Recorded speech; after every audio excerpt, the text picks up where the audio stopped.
우리가 지난주에는 부족함이 없다라는 것에 대해서 함께 말씀을 나눴고요. 그 하나님을 신뢰하고 살아가면 주님이 공급하시고 채워주심을 경험해 살 수 있기 때문에 감사하며 또 부족함이 없습니다라고 고백하며 살 수 있다라고 말씀드렸습니다.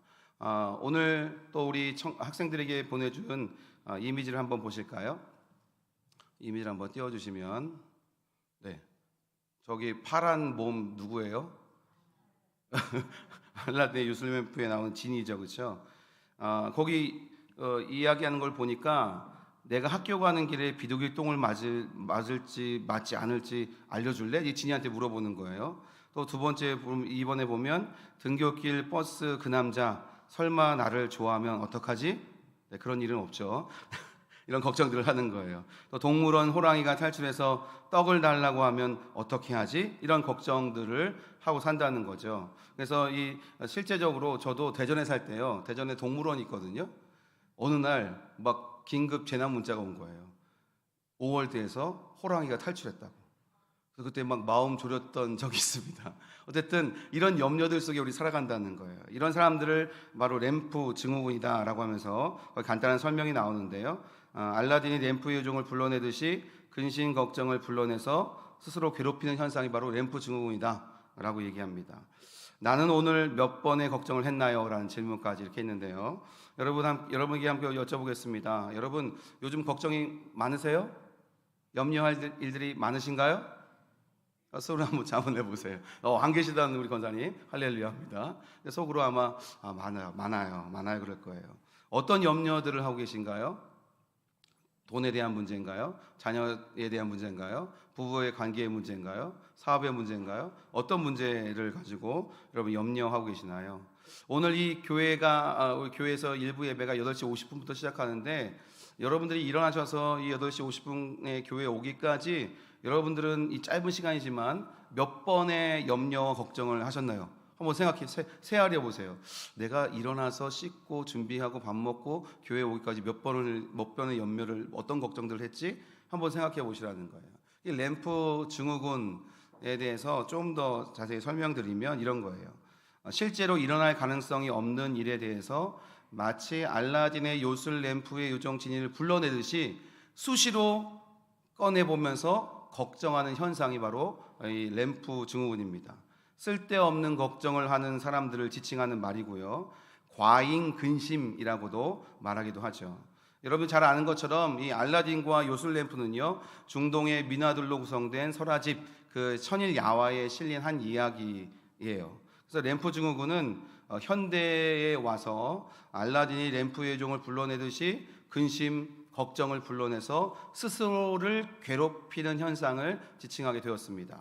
그래서 우리 현재를 살아가는 우리 현대인들이요, 스스로 불안하고 공포 가운데 있고 근심하여 그것에 갇혀 사는 램프 증후군에 많이 걸린다는 거예요. 생각해 보면요, 핵가족화가 됐고 또 고령화가 됐어요. 그로 인한 독거 노인 및 1인 가구가 증가했습니다. 그러니까 혼자 살다 보면 돌봐줄 사람이 없는 거예요. 뭔가 기댈 수 있는 사람이 없어요. 공동체의 보호 속에 있지 않기 때문에 그런 충격과 불안과 공포를 고스란히 받아들이는 사회가 되었다는 거죠. 어제 우리 청년들과 온라인 성경 공부를 하면서 밤에 일어났던 일들 중에 가장 기억에 남고 무서웠던 일은 어떤 것이냐 한번 나눠보자고 했어요. 근데 어떤 여자 청년이 이제 타지에서 사는 동안에 밤에 갑자기 자기 그 번호키가 눌리는 그런 소리를 들었대요. 그때 너무 공포스러웠다고. 그러니까 혼자 살다 보니까 이런 염려와 공포들이 고스란히 자기 몫이 된다는 거죠. 또한 인터넷이나 SNS를 통해서 뉴스에도 아직 보도되지 않은 일들을 우리가 접하게 됩니다. 그래서 그런 사건들 때문에 걱정하고 염려하게 돼요. 나에게도 이런 일이 생기면 어떡하지? 우리 동네에도 이런 일이 생기면 어떡하지? 라는 거죠. 지진이 우리나라와는 전혀 관계없을 줄 알았는데 아니라는 거예요. 얼마 전에도 저쪽 밑에 지방에서 지진이 3.몇 지진이 일어났었죠. 그러니까 이런 부분들에 염려가 있는 거야. 이 지진 때문에 정말 튀르키예와 시리아처럼 건물이 무너지고 막 사람이 죽고 이런 일들이 일어나면 어떡하지? 라는 염려와 걱정들이 있다는 거죠. 이런 것들을 접하게 되면서 대리로 내가 직접 경험한 건 아니지만 대리 외상을 겪는 경우도 있고요. 예측할 수 없는 위험 때문에 되게 민감하게 반응하게 된다라는 거예요. 저와 여러분은 혹시 실제로 일어날 가능성이 없는 일에 대해서 마치 알라딘의 요술 램프의 요정 지니를 불러내듯이 수시로 꺼내보면서 걱정하고 염려하고 있지는 않나요? 한번 생각해 보시라는 거예요. 나는 어떻지? 일어나지 않을 일에 대해서 꺼내보고 다시 꺼내보고 또 꺼내서 또 염려하고 묵상하고 그 염려를 또 묵상하고 그래서 또 염려를 또 하고 이런 일들이 비일비재하게 일어나고 있지 않은가 한번 살펴보시자는 거죠. 미국의 심리학자가 있습니다. 어니 젤린스키라는 분이 있는데 그분이 걱정에 관한 연구를 했어요. 그래서 이런 결론을 냈습니다. 우리가 하는 걱정의 40%는 절대 일어나지 않는 사건들이고 30%는 이미 일어난 사건들이고 22%는 사소한 사건들이고 또 4%는 우리가 바꿀 수 없는 사건들에 대한 것들이다. 그리고 나머지 4%만이 우리가 대처할 수 있는 진짜 사건이다라고 결론을 내렸어요. 그래서 96%의 걱정거리가 쓸모없다는 거예요. 결국 96%의 걱정은 하나마나한 셈이 되는 거죠. 그러니까 우리의 걱정과 염려의 모습이 이렇다는 거예요. 우리가 대처할 수 있고 어떻게 해볼 수 있는 진짜 사건은 고작 4%뿐이 안 된다는 거예요. 그 걱정 때문에 그 나머지 96%에 일어나지도 않을, 할 수도 없는, 어떻게 할 수 없는 그런 걱정거리들을, 쓸데없는 걱정거리를 들어 안고 살고 있다는 거예요. 그러니 늘 염려와 걱정 가운데 살게 되는 거죠. 왜 우리는 이렇게 늘 염려하며 걱정하며 사는 것일까? 한번 생각해 봐야 되지 않겠습니까? 이 염려와 걱정거리들은 도대체 어디서 오는 거냐는 거예요. 어디서 올까요? 이 염려, 걱정은 어디서 오는 거예요? 내 스스로 오는 거예요? 그렇죠. 스스로 생각하고 그래서 그런 거죠. 첫 번째 생각해 볼 것은 불확실함이에요. 그러니까 미래에 대한 불확실함이 있기 때문에 그 불확실함에서 오는 불안함과 두려움이 있는 거예요. 내가 대학을 어디로 가야 되지? 갈 수는 있을까? 연애는 할 수 있을까? 결혼을 할 수 있을까? 아이는 낳을 수 있을까? 내가 하는 일들이 잘 될까? 하는 미래에 대한 불확실함. 뭔가 확신할 수는 없잖아요. 그렇죠? 내 앞날에 대해서 뭔가 확실하게 단정 지을 수 없단 말이에요. 그러니까 그 불확실함에서 오는 불안함과 두려움이 있습니다. 그것이 결국 염려하게 하고 걱정하게 하는 거예요. 또 하나 생각해 볼 게 있어요. 내가 믿고 의지하는 대상에서 점점점 멀어지고 있다고 느껴질 때, 나의 손에 뭔가 내가 의지하고 또 믿고 신뢰하는 것들이 잡히지 않는다고 생각할 때 우리는 어떻게 해요? 불안해져요. 두려워지게 되죠. 그래서 점점 염려와 걱정이 차오르게 된단 말입니다. 뭔가 어려운 일이 생겼을 때 염려와 걱정 없이 흔들리지 않는 사람, 그래서 태어난 사람들을 보면 사람들이 이렇게 얘기해요. 뭐라고 얘기해요? 그런 사람들, 어려움이 있는데 누가 봐도 저건 염려하고 걱정할 일인데 본인은 그냥 태어내. 그럼 그런 사람들 보면서 우리가 종종 뭐라고 얘기하죠? 저 사람 뭔가 믿는 구석이 있는 것 같아. 그러죠. 저 사람 뭔가 믿는 게 있는 것 같아. 뭔가 믿는 구석이 있으니까 저렇게 이런 일을 당해도 태어나잖아? 라고 얘기한다는 거죠. 믿는 구석? 무엇을 믿는 걸까요? 뭐니 해도 뭐니겠죠. 그렇죠? 돈에 대한 믿음이 사람들에게 있어요. 그래서 자꾸 돈을 쫓아간다는 거죠. 돈을 벌기 위해서 집착하는 거예요. 그것에 목숨 걸고 생명 걸어요. 돈을 벌기 위해서 그렇다는 거죠. 그런데 돈이 나에게 가까이 오지 않고 내가 생각한 만큼, 원하는 만큼 돈이 내 수중에 없으면 불안하고 두려워요. 염려, 걱정해요. 어떻게 살지? 돈이 없는데, 돈이 이렇게 부족한데 어떻게 살지? 이 다음 일은 어떻게 하지? 하면서 염려하며 걱정하죠. 예수님도요, 사람들이 이렇게 돈을 사랑하는 것에 대해서 잘 알고 계셨어요. 그래서 예수님이 이렇게 21절에 말씀하십니다. 내 보물이 있는 그곳에는 내 마음도 있느니라 라고 말씀하세요. 보물이 있는 곳에 우리의 마음이 있다는 거예요. 그러면서 다음과 같이 말씀하시죠. 6장 24절 말씀 같이 읽어보겠습니다. 한 사람이 두 주인을 섬기지 못할 것이니 혹 이를 미워하고 저를 사랑하거나 혹 이를 중히 여기고 저를 경히 여김이라. 너희가 하나님과 재물을 겸하여 섬기지 못하느니라. 아멘. 우리가요, 무언가를 의지하는 대상이 있습니다. 근데 그 의지하는 대상 중에 가장 강력한 것이 뭐냐면 돈이라는 거예요. 만몬신이죠. 그래서 예수님도 특별히 주님과 겸하여 섬길 수 없는 대상에 대해서 다른 것이 아니라 돈에 대해서 지금 명확하게 지목하여 말씀하고 계신 거예요. 돈에 눈이 멀면요, 우리 인생도 어떻게 됩니까? 망가지게 되어 있습니다. 돈 때문에 형제 자매 간에도 갈라서고, 돈 때문에 부모를 해야 하는 이런 일들이 지금 이 시대 가운데 나타나고 있다는 거예요. 아니요, 지금은 뉴스를 통해서 이렇게 널리 알려지고 있으니까 알고 있죠. 예수님 시대에도 이전에도 그런 일들이 일어나고 있었다라는 거죠. 돈에 눈이 멀면 우리 인생도 망가지게 되어 있습니다. 그래서 예수님께서는 눈이 나쁘면 온몸이 어두울 것이고 눈이 성하면 온몸이 밝을 것이다 라고 21절 22절에서 말씀하고 계신 거예요. 그래서 눈은 몸의 등불이다 라고 말씀하십니다. 생각해 봐야 할 것은, 나쁜 눈은 뭔가? 나쁜 눈은 질투하고 시기하고 탐욕을 일으키는 그런 것을 가리키는 회화적인 표현이에요. 그러니까 여기서 표현하는 예수님께서 나쁜 눈이라고 하면 돈에 대한 탐욕을 가지고 그것을 얻기 위해 나보다 더 많은 사람을 질투하고 시기하는 이런 일들, 이런 것이 나쁜 눈이고, 그것을 결국 그 나쁜 눈, 돈을 사랑함이 일만하게 악이 되어서 내 몸을, 내 인생을 망가뜨리게 된다라고 말씀하고 계신 거예요. 성한 눈은 무엇입니까? 이런 것들에서 자유함을 얻는 거예요. 내가 돈이 있건 많건이 중요한 게 아니에요. 내가 주님 안에 있는 것, 내가 주님과 함께하는 것, 이것이 감사하고 기쁘고 언제나 부족함이 없는 거예요. 예수님이 나의 목자시니까 부족함이 없습니다, 감사합니다, 만족합니다 라고 고백하며 살 수 있는 거예요. 이런 자유함을 누리시는 저와 여러분 되셔야 될 줄 믿습니다.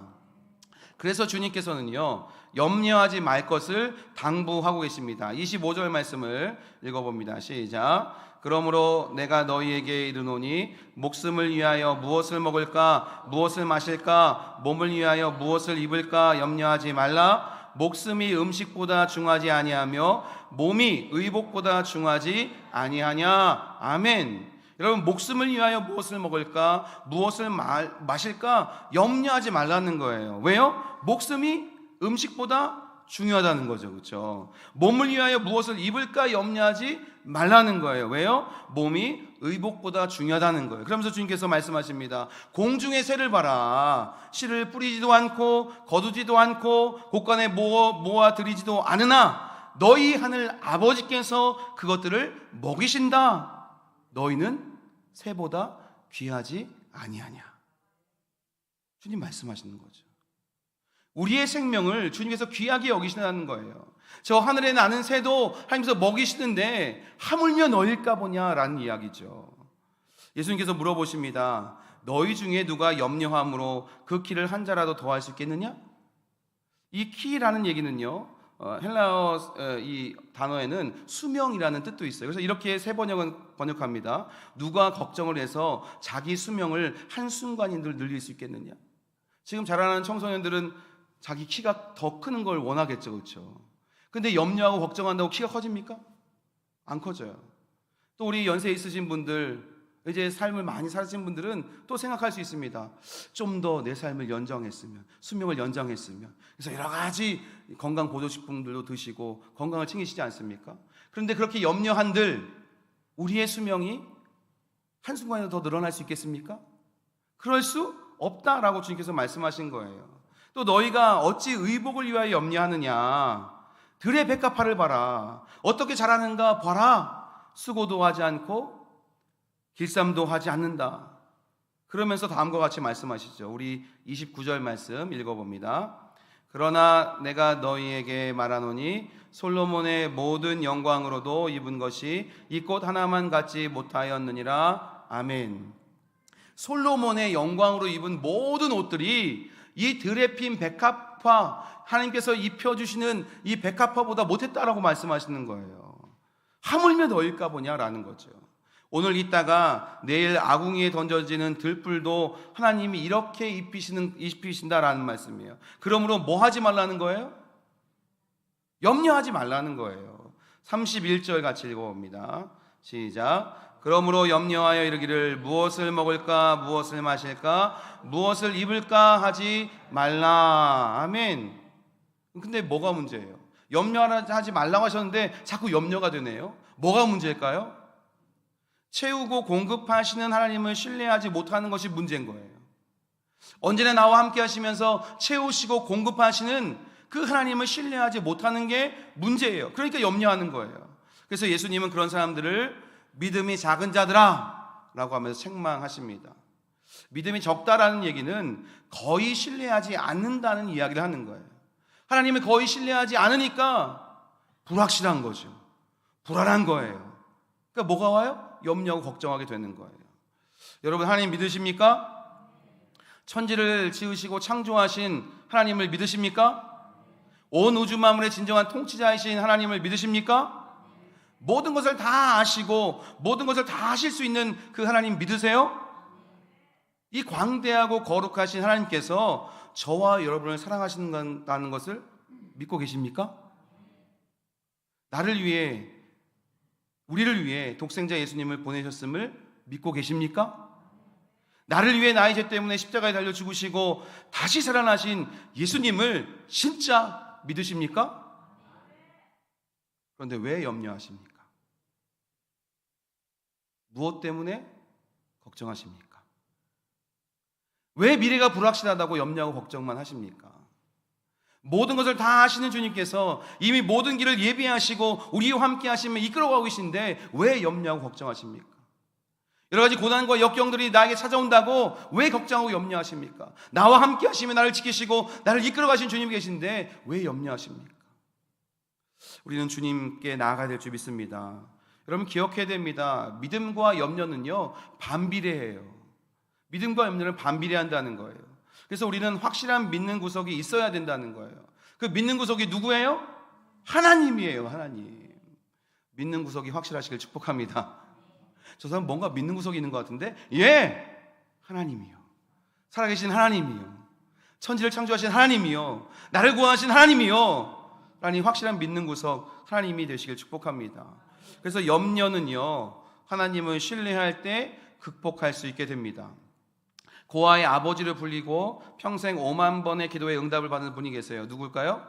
조지 밀러 목사님이십니다. 이 목사님 이런 말씀을 하셨어요. 같이 한번 읽어보도록 하겠습니다. 염려의 시작은 신앙의 끝이지만 신앙의 시작은 염려의 끝이다. 뭐라고요? 염려의 시작은 뭐가 끝나는 거예요? 신앙의 끝이지만 신앙의 시작은 염려의 끝이다. 여러분, 신앙을 시작하시길 축복합니다. 믿음으로 염려를 끝내시길 축복합니다. 염려가 켜지면요 믿음이 꺼져요. 그런데 믿음이 켜지면 염려가 꺼지게 되는 줄 믿습니다. 염려는 하면 할수록 어떻게 돼요? 더 커져요. 더 깊어져요. 그 염려를 하면서 또 다른 염려를 낳게 돼요. 그 염려를 계속 하다 보면 또 염려하고 또 염려하고 더 커진 염려를 가운데 살 수밖에 없다는 거죠. 이럴 때 염려를 멈춰야 됩니다. 그리고 생각을 전환해야 돼요. 고은정이라는 분이 하루 한 줄 마음 산책이라는 책에서 이렇게 쓰셨어요. 자살을 거꾸로 읽으면 뭐가 돼요? 살자가 되고, 역경을 거꾸로 읽으면 경력이 되고, 문전박대를 거꾸로 읽으면 대박 전문이 되고, 내 힘들다 이걸 거꾸로 읽으면 뭐가 돼요? 다들 힘내. 생각의 전환이 오는 힘이 어마어마합니다. 자살하려고 할 때 살자, 살 수 있어라는 믿음을 가지길 바랍니다. 우리의 역경을 겪을 때 하나님이 이걸 통해서 이루실 놀라운 일들, 그래서 내 삶에, 내 인생의 경력이 되는 것을 믿으시길 바랍니다. 전도하며 복음 전할 때 문전박대 받으시죠? 그러나 하나님께서 언젠가 대박 전문되게 하실 줄 믿습니다. 나 힘들어, 내 힘들다. 그러나 이걸 바꿔서 다들 힘내요 라고 말할 수 있는 저와 여러분 되셔야 될 줄 믿습니다. 이렇게 염려를 멈추고 믿음의 생각으로 전환해야 된다는 거예요. 또 예수님께서는요 그렇게 염려로 가득한 삶은 이방인들의 모습과 같다라고 말씀하셨어요. 이방인은 어떤 사람들이에요? 이스라엘 하나님이 그 백성을 사랑하고 돌보시는 사실에 대해서 아무것도 모르는 사람들이 이방인들이에요. 하나님이 우리를 사랑하시고 우리를 돌보시는 것을 모르는 사람들이 불신자들이란 말이에요. 그런데 너희가 염려만 하느냐? 그럼 이방인과 같다라고 말씀하시는 거죠. 그러니 채우시고 공급하신 하나님께 구하지 못하는 것이겠죠. 예수님께서는 이러한 말씀을 하시면서 작은 믿음에서 참 믿음에 이르라고 초대하고 계신 겁니다. 어떤 믿음을 가져야 됩니까? 32절 말씀입니다. 같이 읽습니다. 너희 하늘 아버지께서 이 모든 것이 너희에게 있어야 할 줄을 아시느니라. 아멘. 하나님께서는 우리의 모든 필요를 알고 계신다라는 거예요. 이 진리를 믿으시길 바랍니다. 우리의 모든 필요를 아시는 하나님을 믿어야 된다는 거죠. 이 진리를 믿고 먼저 하나님의 나라와 하나님의 의를 구해야 한다. 하나님의 나라는 뭡니까? 하나님의 통치하심 안에 거하는 삶이에요. 하나님의 의를 구하라는 건 뭘 구하라는 겁니까? 하나님과의 올바른 관계 안에서 하나님의 뜻을 깨닫고 하나님의 뜻대로 사는 것을 말하는 거예요. 즉 뭡니까? 믿고 구하고 행하라는 거예요. 믿고 기도한 대로 살아내라 라고 말씀하시는 거죠. 그리하면 우리의 모든 필요를 아시는 하나님께서 모든 것을 우리에게 더하여 주신다라고 말씀하고 있습니다.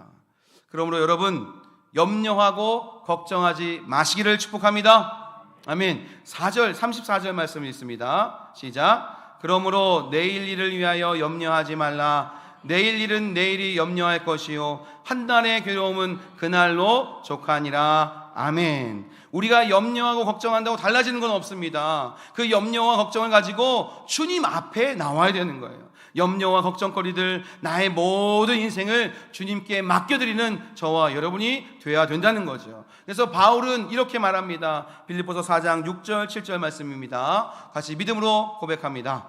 아무것도 염려하지 말고 다만 모든 일에 기도와 간구로 너희 구할 것을 감사함으로 하나님께 아뢰라. 그리하면 모든 지각에 뛰어난 하나님의 평강이 그리스도 예수 안에서 너희 마음과 생각을 지키시리라. 아멘.